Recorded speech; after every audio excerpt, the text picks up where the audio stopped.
Hello दोस्तों, आप सभी का स्वागत है द लॉजिकल लर्निंग में। आज इस लेक्चर में हम मल्टीपल लीनियर रिग्रेशन, इसका बेसिक कॉन्सेप्ट और इसको कैसे पाइथन प्रोग्रामिंग में इम्प्लीमेंट करेंगे, इसको हम सीखेंगे। तो आइए लेक्चर को स्टार्ट करते हैं। तो मल्टीपल लीनियर रिग्रेशन है क्या, पहले तो इसको हम देखते हैं।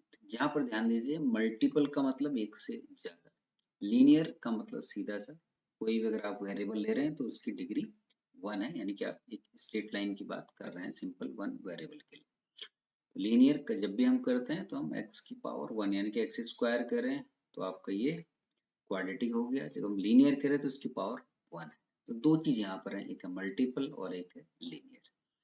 तो मल्टीपल क्या है, यहाँ पे लिखा हुआ regression is a statistical method used to model relationship between a dependent variable and two or more independent variable. ये मैंने कहा कि मल्टीपल। तो मल्टीपल का मतलब है कि to or more independent variables यहाँ पर आप ले रहे हैं, दो या दो से अधिक इंडिपेंडेंट वेरिएबल्स को आप ले रहे हैं। लीनियर का मतलब जितने भी इंडिपेंडेंट वेरिएबल हैं सभी की पावर 1 है। इसका अर्थ ये हुआ कि आप सपोज यहाँ पर अगर आप लिखें y इक्वल टू, मान लीजिए दो आपके पास इंडिपेंडेंट वेरिएबल हैं, तो a x1 plus b x2, इन सभी की पावर 1 है। इस तरीके से आप लिख सकते हैं। तो मान लीजिए छोटे से मैं एग्जांपल आपको दूं कि आपके पास तीन वेरिएबल हैं, ये हो गया x1, ये हो गया x2 और ये x3, और सपोज ये है x1 क्या है, कोई ऑर्गेनाइजेशन है, उसमें जो उसके एम्प्लॉय हैं उनकी एज है। x2 पोजीशन लेवल, जो कि न्यूमेरिकल सपोज वैल्यू है। पोजीशन लेवल आपको अलग अलग दिए हैं, 1 2 3 4 5 6, जैसे लेवल बढ़ते जा रहे हैं इसका मतलब वो हायर पोजीशन की तरफ जाता जा रहा है। ऐसे एक्सपीरियंस, कितने साल का एक्सपीरियंस है, इसके बेस पर सैलरी उसकी डिसाइड हो रही है। यानी कि सैलरी किन तीन चीजों पर डिपेंड कर रही है, एज, पोजीशन लेवल और एक्सपीरियंस पर डिपेंड कर रही है। यहाँ पर हम एक वेरिएबल को और इंक्लूड कर सकते हैं। यहाँ पर हम कोफिशिएंट भी ले सकते हैं, और यहाँ पर सी लिखेंगे, ए बी, इसको आप सी कर दीजिए। इसको आप यहाँ पर एक और हम इसे कहते हैं आपका यहाँ पर a0, ये भी आप a0 plus a1x plus bx2 plus, इसको आप ऐसे भी लिख सकते हैं, या a0 plus a1x1 plus a2x2 plus a3x3। तो ये सारे आपके इसके कोफिशिएंट हैं। x1 का कोफिशिएंट a1, x2 का a2 और x3 का a3, और a0 आगे से कांस्टेंट टर्म है। तो इस तरीके की रिलेशनशिप जो आपको दिखाई दे रही है, ये कहला रही है मल्टीपल लीनियर रिग्रेशन। जैसा मैंने बताया, मल्टीपल का मतलब दो या दो से अधिक वेरिएबल, लीनियर का मतलब आप सभी देख रहे हैं इनकी पावर 1 है। तो दोस्तों, ये हमें, अगर हमें डेटा इस तरीके का दिया हुआ है तो हमें इस तरीके की एक लीनियर रिलेशनशिप फाइंड आउट करनी है, जिसकी हेल्प से हम सैलरी को प्रिडिक्ट कर सकें इन तीन वेरिएबल्स की। ये कहलाता है मल्टीपल लीनियर रिग्रेशन। ये तो इसका एक बेसिक कॉन्सेप्ट है जो कि मैंने शॉर्टकट में आपको बताया है। मैथमेटिकली इसका डिटेल के अलग से किसी वीडियो में डिस्कस करेंगे कि किस तरीके से हम इसको मैथमेटिकली समझ सकते हैं और कैसे इसको हम मैथमेटिकली इस जो हमने यहाँ पर रिग्रेशन का फॉर्मूला लिखा है इसको हम निकाल सकते हैं। पाइथन पे इसको अब कैसे आप करेंगे, इसका सिंपल सा वर्क फ्लो। आप सबसे पहला काम, लाइब्रेरी इंपोर्ट कर लीजिए, डेटा सेट इंपोर्ट कीजिए, फिर यहाँ पर ध्यान दीजिए सेट एक्स जो इंडिपेंडेंट वेरिएबल्स का सेट है उसको हम डिफाइन करेंगे। जैसे मैंने इस एग्जांपल में तीन आपके इंडिपेंडेंट लिए, उसको आप डिफाइन करेंगे, और वाई जो आपका है वो डिपेंडेंट वेरिएबल। डेटा सेट को अपने दो पार्ट में ब्रेक कर लीजिए, ट्रेनिंग और टेस्ट सेट में। अपने मॉडल को ट्रेन कीजिए, जो आपने ट्रेनिंग सेट लिया उसमें मॉडल को अपने ट्रेन कीजिए। मॉडल ट्रेन करने का मतलब आपको ऑलरेडी बता चुका हूँ कि कोफिशिएंट और जो कांस्टेंट में वो आपकी कैलकुलेट होनी है ट्रेनिंग सेट से। जब आपको आपका मॉडल मालूम चल जाएगा, मॉडल का मतलब y equal to a0 plus a1x plus a2x plus a3x3, यानी कि a0 a1 a2 और a3 की वैल्यूज आपकी निकल जाएंगी इससे, तो आप उसको टेस्ट सेट पे अपने चेक कर सकते हैं रिजल्ट प्रिडिक्ट करवा करके, और इसके बाद आप लास्ट में इसको इवेल्युएट भी कर सकते हैं। तो आइए इसको पाइथन प्रोग्रामिंग करते हैं। तो डेटा सेट आप इसको डिस्क्रिप्शन में इसको मैं इसका लिंक दे दूंगा, ये मेरे साइट में रखा हुआ है, जिसमें कि एक शीट जो है ये वही रिग्रेशन है, जिसमें 3 सिंपल, मल्टीपल और पॉलिनॉमियल है, और ये डेटा सेट आपको यहाँ पर दिखाई देगा एज, एक्सपीरियंस, लेवल और सैलरी। इस तरीके से सैलरी यहाँ पर आपका डिपेंडेंट वेरिएबल, और ये 3 एज, एक्सपीरियंस और लेवल आपके इंडिपेंडेंट वेरिएबल है। तो आइए देखते हैं कैसे शो करें। तो पहला काम वही यूजुअल, आप लाइब्रेरीज इंपोर्ट कर लेंगे, numpy, pandas। बाकी की जो रिक्वायर्ड लाइब्रेरी है उसको मैं जहां पर हम यूटिलाइज कर रहे हैं वहीं पर मैं उसको लिख रहा हूँ, ताकि आपके समझ में भी इजी आ जाए। तो इसको साथ साथ ही करते हुए चलते हैं।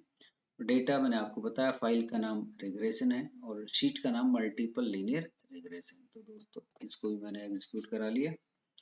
अब ध्यान दीजिए, मैंने आपको बताया था कि x आपको इंडिपेंडेंट वेरिएबल डिफाइन कर लेने हैं और y आपको डिपेंडेंट। तो यहाँ पर आपने जो जो आपके इंडिपेंडेंट वेरिएबल थे, एज, एक्सपीरियंस, लेवल, ये आपने डिफाइन कर लिए। मान लीजिए कि आपका डेटा सेट बड़ा हो, इसमें बहुत सारे हो, तो आप सीधे यहाँ पर डेटा अलग अलग कॉलम देने के बजाय ILOC मेथड को भी यूज कर सकते हैं, जिसमें आप पूरी रेंज दे सकते हैं कहाँ से कहाँ तक का आपको वेरिएबल रिक्वायर्ड है।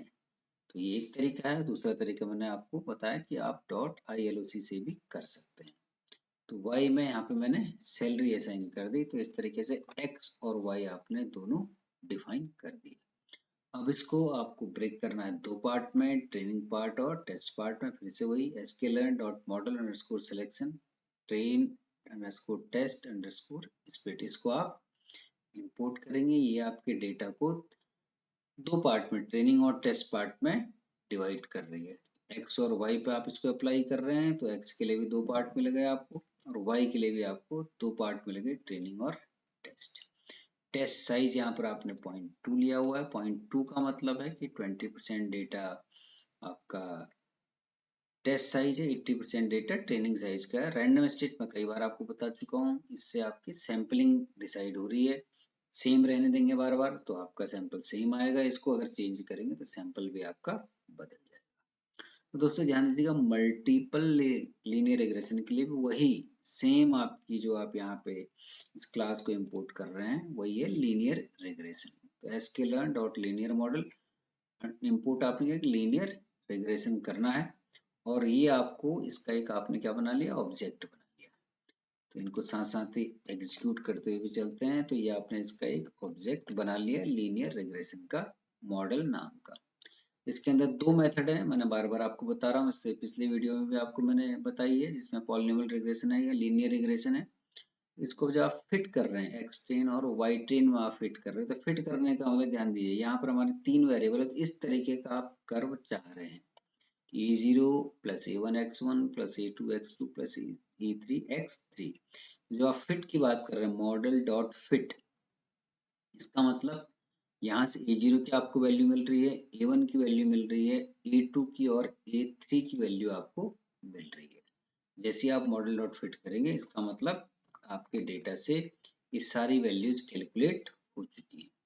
अब जब आपके पास मॉडल मिल गया तो इसको एक्स टेस्ट में आप फिट करवा दीजिए। तो मेथड कौन सी है, डॉट प्रिडिक्ट।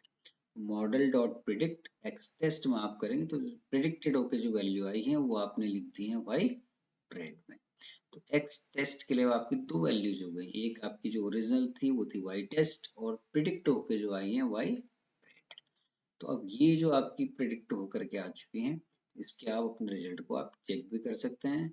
अब जो आपका मॉडल बन गया, मॉडल हमें कैसे मिलेगा, तो इंटरसेप्ट जो हम ए कह रहे हैं, ध्यान दीजिए दोस्तों, जो a0 इसको निकालने के लिए मॉडल डॉट इंटरसेप्ट अंडरस्कोर, और ये बाकी सारे a1 a2 a3 ये किसमें डिफाइन होंगे, मॉडल डॉट coef यानी कोफिशिएंट के लिए coef अंडरस्कोर। ये आपको एरे रिटर्न करेगा। ध्यान दीजिए, जब आप इसको करेंगे तो आपको एरे रिटर्न कर रहा है। तो ये आपको जो एरे मिल रही है, ध्यान दीजिए कोफिशिएंट हमने लिखा है b, यानी कि सारे ये कोफिशिएंट आपको वाले मिल रहे हैं। ये वैल्यू मिल रही है आपको a1 की, ये वैल्यू मिल रही है a2 की, ये वैल्यू मिल रही है a3 की, ये जो लिखी है a1 a2 a3। तो अलग अलग इनको निकालने के लिए जो आपने ये कोफिशिएंट यहाँ पर लिखा हुआ है, इसके आप क्या करेंगे, A1 इसका आप 0 इंडेक्स देंगे तो ये आपकी वैल्यू मिल जाएगी फर्स्ट वाली, और इसका 1 इंडेक्स देंगे तो आपकी ये, तो यानी कि जो मॉडल डॉट COEF आपने जो लिखा था, इसी का आपका 0 इंडेक्स आप A1 दे रहा है, 1 इंडेक्स आपको A2 दे रहा है, और आपका 2 इंडेक्स आपको A3 दे रहा है। तो यहाँ से आप A0, A1, A2, A3 इस तरीके से निकाल सकते हैं। तो अभी जो आपकी लाइन के फॉर्म में जो हमने लिखा था, जो हमने इक्वेशन लिखी थी, उसके फॉर्म में लिखने के लिए दोस्तों देखिए क्या करना है, सिंपल सा, ये पूरा आपका आपने ये यहाँ पर इन्वर्टेड कॉमा के अंदर पूरा लिख दिया, the straight line is y equal to, अब ये वेरिएबल है, वेरिएबल हम चाह रहे हैं कि वेरिएबल की वैल्यू प्रिंट हो, तो आगे से मैंने यहाँ पर ये f लिख दिया है, ताकि जब भी आप इन्वर्टेड कॉमा के अंदर अगर वेरिएबल को प्रिंट कराना चाह रहे हैं तो इस तरीके से आप करली ब्रैकेट के अंदर वेरिएबल लिखेंगे और यहाँ बाहर से f आपको लिखने की आवश्यकता है। तो ये A0, फिर A1x, A2x2, A3x3, तो यहाँ पर वेरिएबल की वैल्यू प्रिंट हो रही है, x1, x2, x3 as it is आपको प्रिंट होते हुए दिखाई देंगे। ये इक्वेशन के फॉर्म में आपके यहाँ पर प्रिंट आपको मिल चुका है। तो ये आपको देखिए, दोबारा इसको मैं आपको दिखाऊं तो इस तरीके से आपको ये इक्वेशन मिल गई। अब दोस्तों ये आपको इक्वेशन मिल चुकी है, आप टेस्ट सेट में इसको प्रिडिक्शन के रिजल्ट भी निकाल चुके हैं। तो लास्ट में आपको अपने मॉडल की एक्यूरेसी देखनी है, एक्यूरेट आपका मॉडल कितना है। इसके लिए मैंने आपको बताया है कि आर स्क्वायर आपको कैलकुलेट करने की आवश्यकता है। आर स्क्वायर का मैथमेटिकल डिस्कशन किसी दूसरे वीडियो में करेंगे। यहाँ पर केवल इसको कैसे आप निकाल रहे हैं ध्यान दीजिए। तो एसक्यूएल लर्न डॉट मैट्रिक्स से R2 अंडरस्कोर स्कोर आपको इंपोर्ट करना है, जो कि आर स्क्वायर की वैल्यू कैलकुलेट कर रहा है। तो आर स्क्वायर आपको, इसके लिए आपको किस किस के बीच में देखना है, वाई टेस्ट और वाई प्रेड के बीच में। वाई टेस्ट आपकी एक्चुअल वैल्यू है और वाई प्रेड आपकी जो प्रिडिक्टेड वैल्यू है वो है। मैंने आपको बताया था जितना आर स्क्वायर 1 के करीब होगा उतना अच्छा आपका रिजल्ट का प्रिडिक्शन होगा। यहाँ पर दोस्तों, यहाँ पर मैंने बदल दिया क्योंकि तो थोड़ा सा रिजल्ट भी चेंज हुआ, 0.45 आ रहा है, तो बहुत बेहतर प्रिडिक्शन ये नहीं है। हालांकि हमने प्रिडिक्ट किया कि हमारी इक्वेशन तो मिल रही है, लेकिन आप देख रहे हैं कि आर स्क्वायर की वैल्यू 0.45 है, बहुत बेहतर प्रिडिक्शन ये नहीं है। तो इस तरीके से दोस्तों हम मल्टीपल लीनियर रिग्रेशन को पाइथन प्रोग्रामिंग में इम्प्लीमेंट कर सकते हैं। तो उम्मीद करता हूँ कि आपके समझ में इसका कॉन्सेप्ट और कैसे इसको पाइथन प्रोग्रामिंग में करेंगे ये आपकी समझ में आ गया होगा।